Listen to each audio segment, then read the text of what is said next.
And in my contemplation, if there really is something very unique that I can contribute to the scene, that I can bring to this particular scene of manifesting, of law of assumption, of lifestyle improvement, of self-help, because over the last 2 years that I've operated this channel, I've tried to cut a wide berth, so to speak, and appeal to different people in these different communities.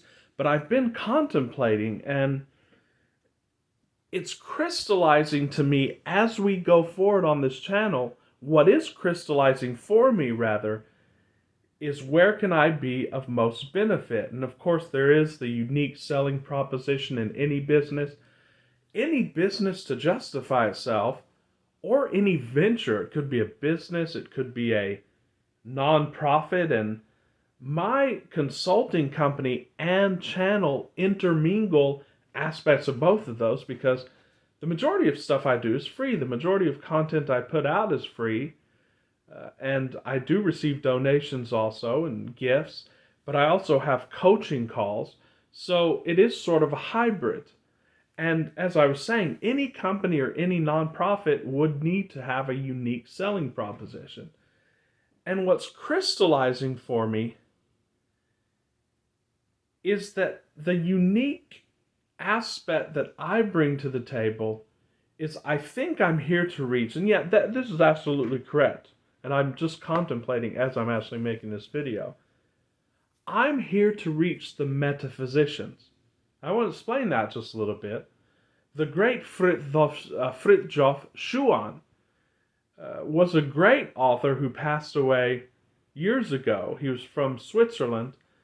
He was a great author in the scene of the perennial philosophy and the perennial theology. And we've talked about it in the past. There are many prominent supporters of this, including King Charles of England. He is a proponent of perennialism. And this is not to be mistaken with syncretism.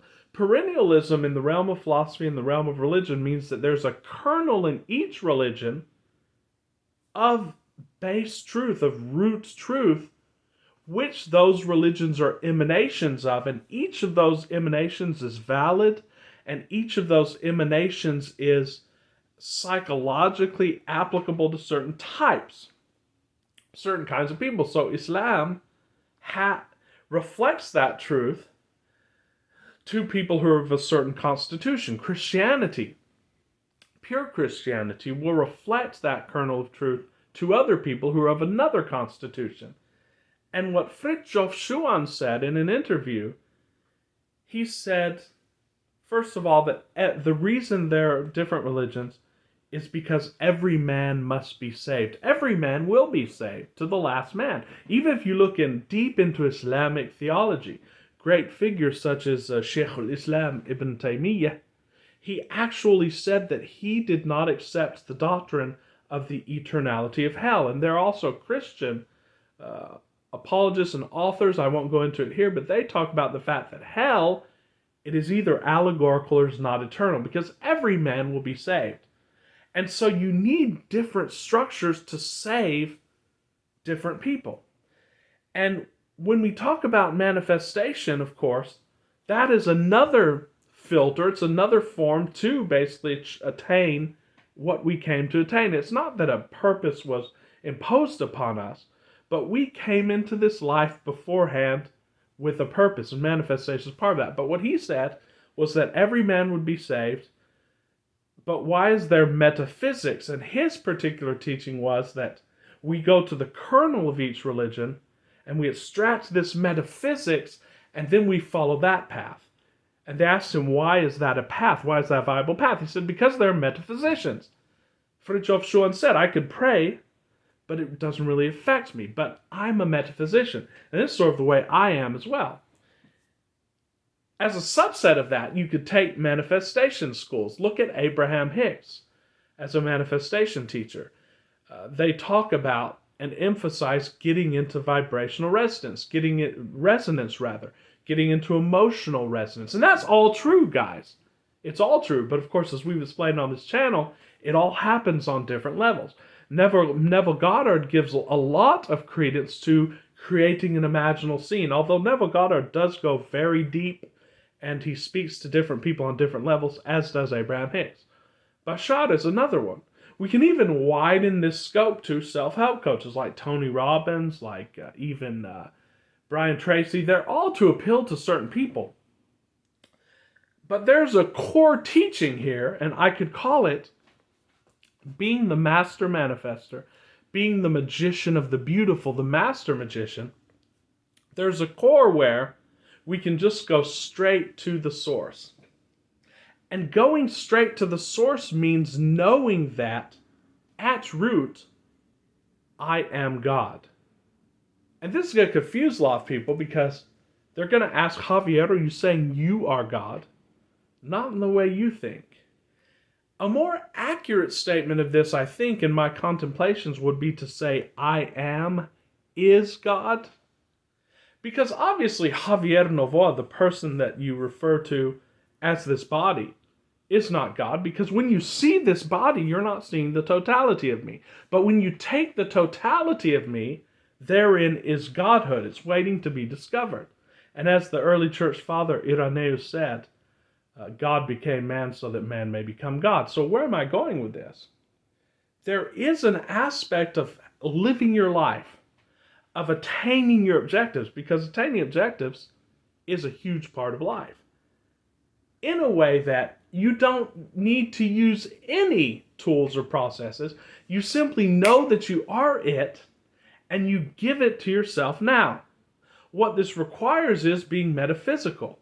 And that's why I've termed this philosophy, or this movement, which is really not my philosophy, it's the perennial philosophy, but the way that I apply it on our channel, I've called it interiorism. And interiorism simply means, Neville Goddard talked about this a lot, and great philosophers like Fawcett and others talked about this a lot.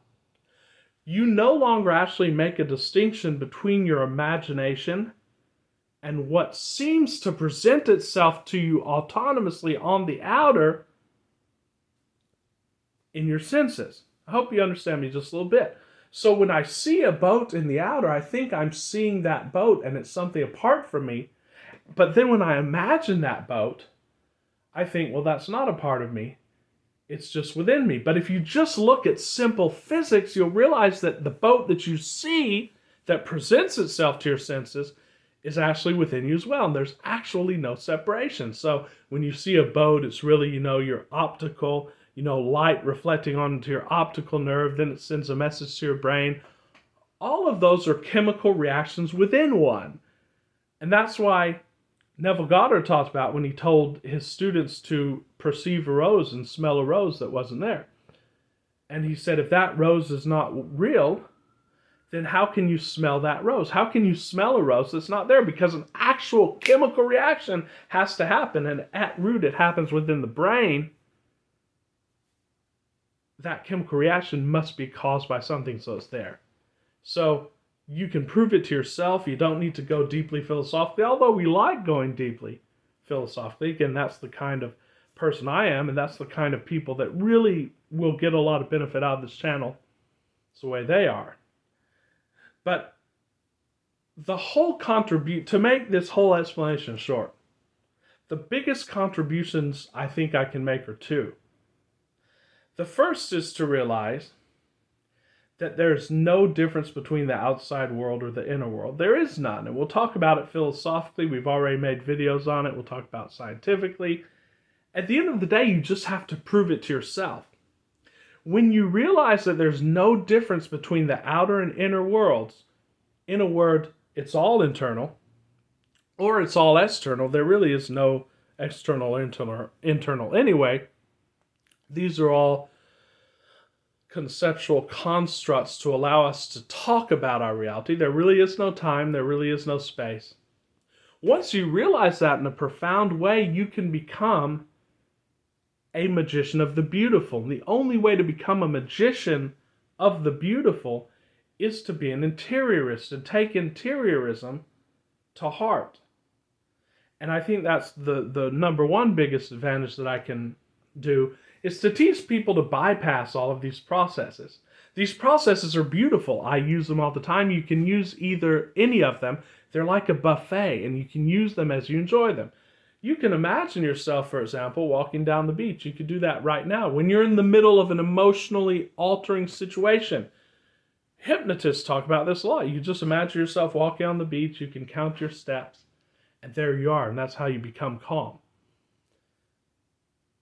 But what you'll realize is, and what you'll start doing is deriving pleasure from those imaginal experiences themselves without then having to see a result on the outer.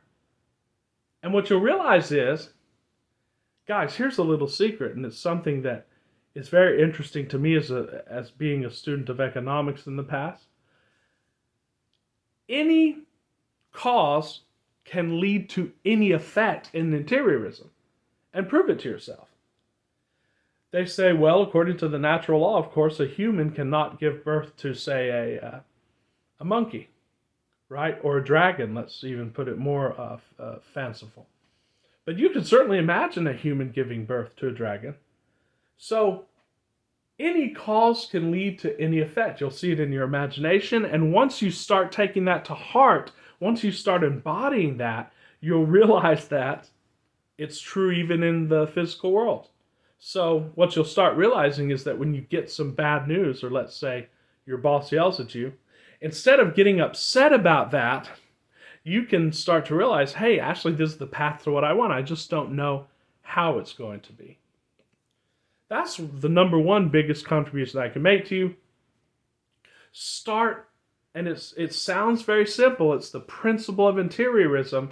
It's going to impact your life more than anything ever has, because that's when all the laws start falling into place. But you have to not do it with an ulterior motive. So the biggest contribution I can make is to teach you how to give it to yourself now. And we'll do this through videos, through examples. And that's how you'll become an interiorist. That's how you'll realize that your imagination is equal to anything that presents itself to your senses. Then manifestation's actually out of the picture. Because when you want to manifest something, you just manifest it now. I promise you this works. There have been scientific studies that say when someone imagines eating food, they feel more full when they then go to eat a physical meal. So let's say you want steak, but you can't afford it. There's no way to get it. It's not around you. You can imagine yourself eating steak, and you might be bad at it at first. You can get better at this, guys. It all develops. So that's the first aspect. The second aspect, excuse me, that I believe I can contribute here is what so many philosophers and teachers have already addressed, but I think I can drive it home to this particular audience, to a metaphysical audience, is no longer differentiating between positive and negative emotion. And you do that by surrendering to any emotion that comes to you, by not trying to analyze it, by not trying to push it away, by not trying to suppress it, but simply allowing it to come and then allowing it to flow through you. And one of the great techniques, and I've received emails from a lot of people, even famous people about this, that has changed their lives, is when you feel a negative emotion, pretend like it's a deep tissue massage, and you almost immediately take away the negative connotation or association with it. Guys, the people who are still watching this video and the people who are following my channel now are very advanced manifestors. Your PhD level guys, your graduate level, your teachers yourselves. There's no more positive or negative emotion. So the whole system of Abraham Hicks, while it's beautiful, it breaks down because you no longer need to try to feel positive emotion. Because what you'll realize is if you go into the Sedona method, if you go into the teachings of Lester Levinson and Hal Drosnin and those people, you'll realize that once you start surrendering to your negative emotions, once you start letting them through, you can even act them out when you get angry. You can get angry and let that go through you. You'll realize that on the other side of that is complete peace and complete bliss. You actually go into your bliss body. So there's no longer any trying to change behavior. There's no longer any trying to change feeling. There's no longer any trying to change emotion.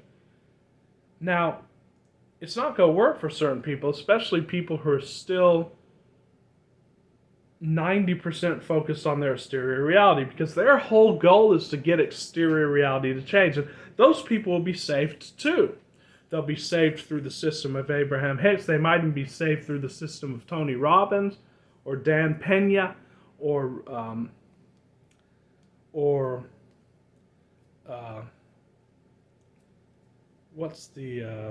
David Goggins. And that's all beautiful, because we're all going to end up in the same place, guys, which is realizing who we are. But I just think the kind of people that watch this channel, we're metaphysicians, so we're going that way. And, excuse me. So that's where this channel's going. We're going to teach you how to see every emotion as positive, and we're going to teach you to give it to yourself now, not even give a damn if it ever, quote-unquote, manifests. And that's when it's going to supercharge.